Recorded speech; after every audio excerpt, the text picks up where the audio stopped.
Thank you for joining my chocolate factory of magical thinking media theories. I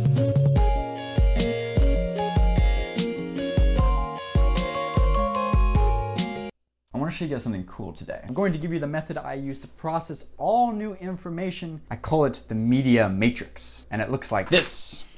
What are those shiny orbs?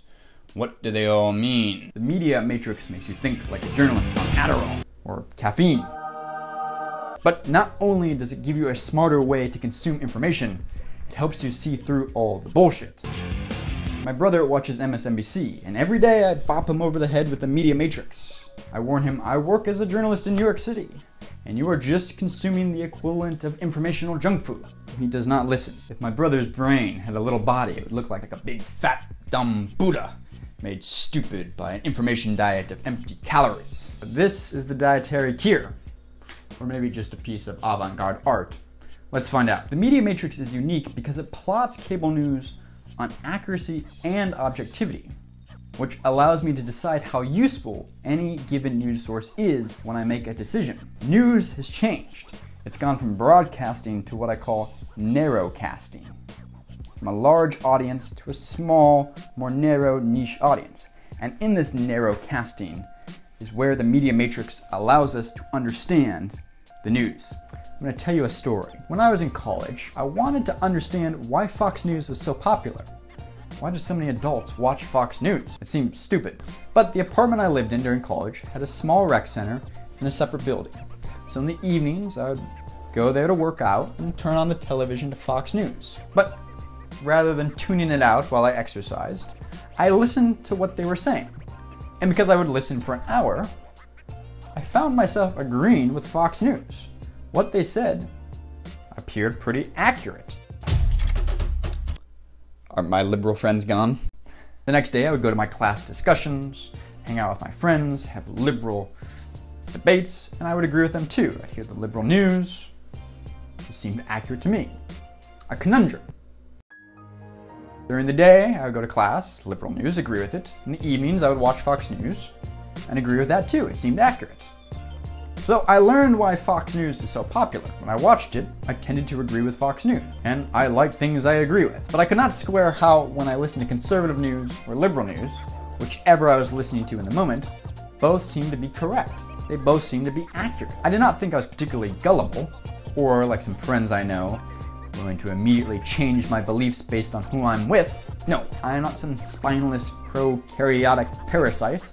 I have convictions.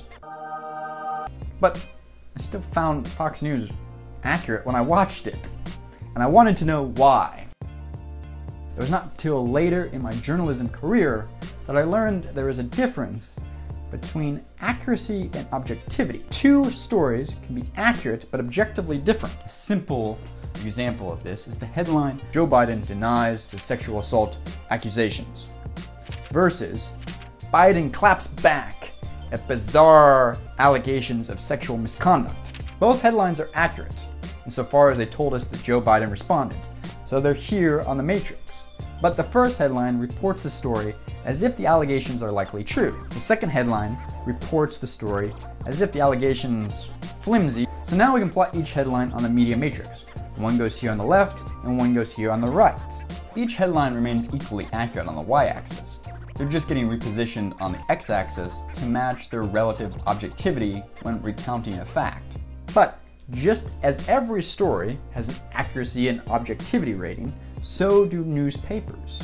Some newspapers are more accurate, but less objective in their story selection, and other newspapers are more objective in the range and landscape from which they are willing to pick stories from, but less accurate in their reporting. Every newspaper can fall along the media matrix, somewhere along their objectivity on the x-axis and their accuracy on the y-axis. And when I talk about objectivity, each newspaper prefers to cover certain topics in our society and ignore others. I think of it like a box, and inside this box is reality. CNN is very good at covering the left side of this box. It reports faithfully and accurately stories on the environment, but ignores the price of cheese on dairy farmers, or how oil might provide jobs. Fox News is very accurate at reporting stories on the right side of this box. It will cover college hysteria and debt, but never talks about gentrification.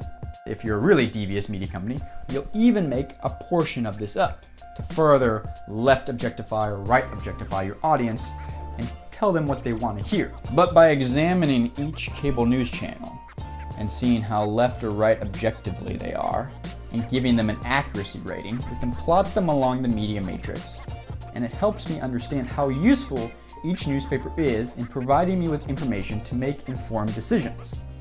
For example, I'm liberal, but I should give more weight to a newspaper that is slightly right objectively biased, but accurate, over a left objectively biased newspaper that is far less accurate. Because this newspaper is closer to the ontological North Star of true truth and total non-bias, it provides me more overall useful information than this left objective newspaper. The shorter the line is between any newspaper and the North Star, the more useful the information is for giving me a clearer reality about what's going on in the world. Even more so, I should give weight to MSNBC, even though it's left objectively biased, over a paper that is no objective bias whatsoever, but 100% inaccurate. This matrix allows the reorganization of news into a different rank than I might expect. For example, BuzzFeed News and Fox both have heavy objectivity biases and are likely to cover only a select part of reality, but they're accurate in that slice of life. That makes their usefulness higher to me as someone who consumes multiple newspapers than ABC, where objectivity is more in the middle, but their stories on any topic I find overall tend to be less accurate. And this matrix will look slightly different for everyone based on their needs and how much news they want to consume. There is one more addition to the media matrix I have not told you about. These dots represent where newspapers are on the matrix, but these dots represent where each newspaper pretends they are on the matrix to their audience. The distance between these two dots is what I call the harm index.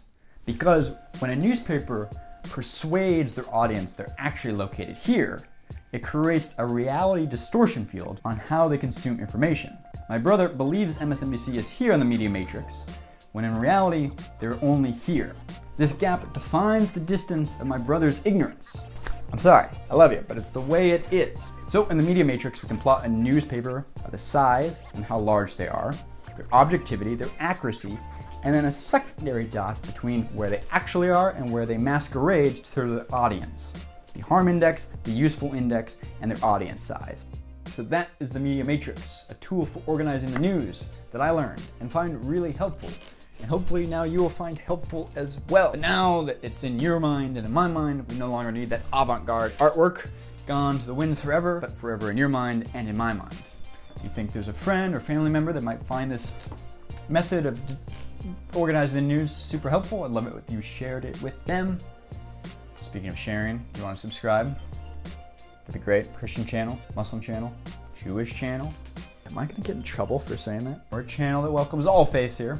The only tenet we practice is the tenet of critical thinking. It really saddens me, hurts me deep within my soul that people aren't more media literate, media savvy. I can feel the twangs and arrows deep within my chest. It hurts almost like the pain of knowing life has no meaning. I'm just kidding. Life has meaning. It's the meaning of what you make it. Like watching the Media Matrix video and sharing it with your friends and family. That's the meaning of life. Watching this video, sharing it with friends, sharing it with family. Thank you for watching this video. You know I love you guys. I appreciate you. Hopefully you find these videos interesting, insightful, educational, informative, entertaining, moderately. Like midway in the Media Matrix of entertainment. Thank you for watching. See you guys soon. Bye.